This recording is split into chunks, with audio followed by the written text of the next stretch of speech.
জয় মা বলে জয় গুরু। নমস্কার, রাষ্ট্রপতি সকলকে স্বাগত জানাই। আশা করি সকলে ভালো আছেন। আজ আবার আলোচনা করবো দেবগুরু বৃহস্পতি বক্রী হচ্ছেন এবং এই বক্রী হওয়ার ফলে কেমন প্রভাব পড়বে মকর রাশির জাতক বা জাতিকাদের উপর সেই নিয়ে। শুরুতে বলবো যে বক্রী কথার অর্থ হচ্ছে সূর্যকে প্রত্যেকটি গ্রহ প্রদক্ষিণ করে চলেছে এবং এই প্রদক্ষিণ করার সময় যখন কোনো গ্রহের গতি কমে যায়, ধীরে হয়ে যায়, স্লো হয়ে যায়, তখন কিন্তু সে অন্যদের থেকে একটু পিছিয়ে পড়ে।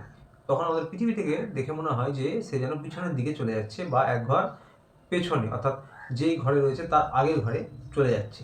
আসলে এরকমটা হয় না এবং এই অবস্থায় যতদিন থাকে সেই অবস্থাকে বক্রী অবস্থা বলে। দেখুন, বৃহস্পতি বক্রী হচ্ছে নভেম্বর 11 নভেম্বর 2025 এবং 11 মার্চ 2026 পর্যন্ত বক্রী থাকবে। বক্রী হলে প্রত্যেকটি গ্রহেরই ক্ষমতা বৃদ্ধি হয়। দেবগুরু বৃহস্পতিরও কিন্তু ক্ষমতা বৃদ্ধি হবে, বলাবল বৃদ্ধি হবে এবং দেবগুরু বৃহস্পতি একটি সাত্ত্বিক গ্রহ, শুভ গ্রহ। তো সুতরাং গুরুর এই বক্রী হওয়াটা হচ্ছে আপনাদের 7 নম্বর ঘরে।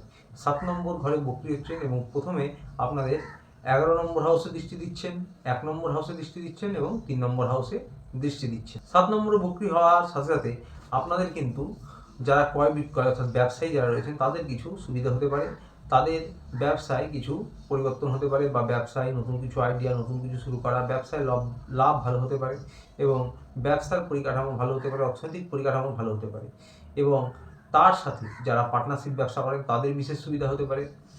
হাজব্যান্ড ওয়াইফ যারা রয়েছেন তাদের কিন্তু এই সময়টা ভালো যাবে। আপনাদের যদি একটু দূরত্ব তৈরি হয়ে থাকে, যাদের যাদের এরকম হয়ে রয়েছে তাদের সম্পর্ক আরও ভালো হবে, বন্ডিং ভালো হবে, আপনারা একে অপরকে সাহায্য করতে পারবেন এবং এই 7 নম্বর থেকে 11 নম্বর ঘরে দৃষ্টি দিবে। তো সুতরাং 11 নম্বর ঘরটি হচ্ছে লাভ ভাব, সাকসেসের হাউস। এখানে যে কোনো গ্রহের অবস্থান বা দৃষ্টি খুব একটা খারাপ ফল দেয় না, এখানে পজিটিভই ধরা হয়। তো সুতরাং এই 11 নম্বর মানেই কিন্তু লাভ, সাকসেস এবং ব্যবসায় যারা পড়াশোনা করছেন ছোটরা এবং উচ্চশিক্ষায় যারা রয়েছেন, যারা সাধনার পথে রয়েছেন, তন্ত্রমন্ত্র জ্যোতিষ, যারা রাজনৈতিক ক্ষেত্রে রয়েছেন, সকলের উদ্দেশ্যেই কিন্তু বলবো যে কোনো কিছুতে আপনারা যা প্রচেষ্টা প্রয়াস করছেন যারা, তারা কিন্তু সফলতা পাবেন এই সময়টার মধ্যে। এবং তার সাথে আপনাদের 1 নম্বরে দৃষ্টি দিচ্ছে। বিশেষ করে 1 নম্বর মানেই হচ্ছে ব্যক্তি নিজে। তো সুতরাং দেবগুরুর আশীর্বাদে আপনাদের জ্ঞান বুদ্ধি বৃদ্ধি পাবে, আধ্যাত্মিকতা বৃদ্ধি পাবে এবং জ্ঞান বুদ্ধির দ্বারা কর্মক্ষেত্রে আপনারা ভালোভাবে এগিয়ে যেতে পারবেন, নিজেদেরকে আরও ভালোভাবে মেলে ধরতে পারবেন এবং 1 নম্বরে দৃষ্টির ফলে আপনারা কিন্তু যারা শরীরচর্চা করেন, যারা রূপচর্চা করেন, তাদের ক্ষেত্রে বলবো বিশেষ কিছু সুবিধা হবে। ওজন কমানো বা রূপ পরিচর্চার ক্ষেত্রে কিছু আপনাদের ভালো হতে পারে, পজিটিভ। 3 নম্বরে দৃষ্টি রয়েছে যারা বন্ধু বান্ধব, আত্মীয় স্বজন, ছোট ভাই বোন যারা রয়েছে তাদের সঙ্গে সম্পর্ক উন্নত হতে পারে, তাদের সহযোগিতা সাহায্য কিছু কিছু ক্ষেত্রে আপনারা পেতে পারেন। কর্মব্যস্ত হয়ে পড়বেন, একটু কর্মব্যস্ততা বাড়বে, ট্রাভেলিং ছুটি একটু বেশি হতে পারে। আপনাদের সাহস পরাক্রম বৃদ্ধি করবে দেবগুরু এই বৃহস্পতির দৃষ্টির ফলে, আত্মবিশ্বাস বাড়াবে এবং এই পর্যায়টা থাকছে 11 নভেম্বর থেকে 3 ডিসেম্বর পর্যন্ত।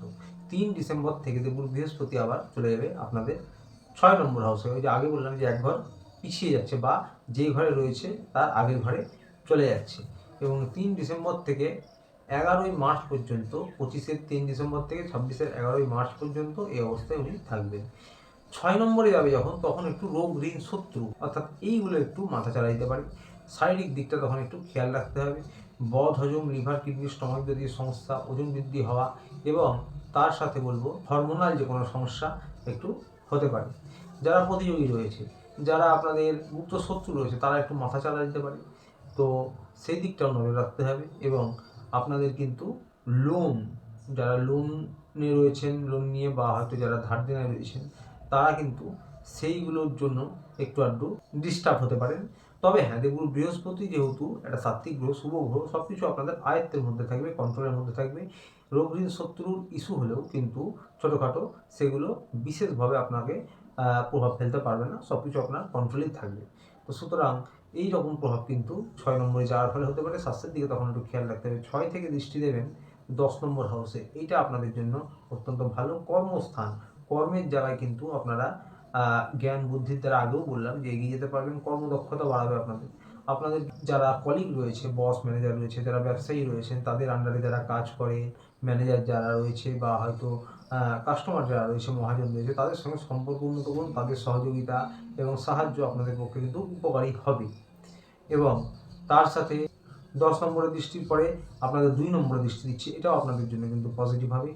তো ধনভাব, ধনস্থানে অর্থস্থানে দেবগুরুর এই দৃষ্টির ফলে আপনাদের অর্থ সমৃদ্ধ করবে, ব্যাংক ব্যালেন্স বা অর্থ সঞ্চয় করতে পারবেন কিছু, এবং আপনাদের কিন্তু টাকার ফ্লোয়িং ভালো থাকবে, রোজগার ভালো থাকবে।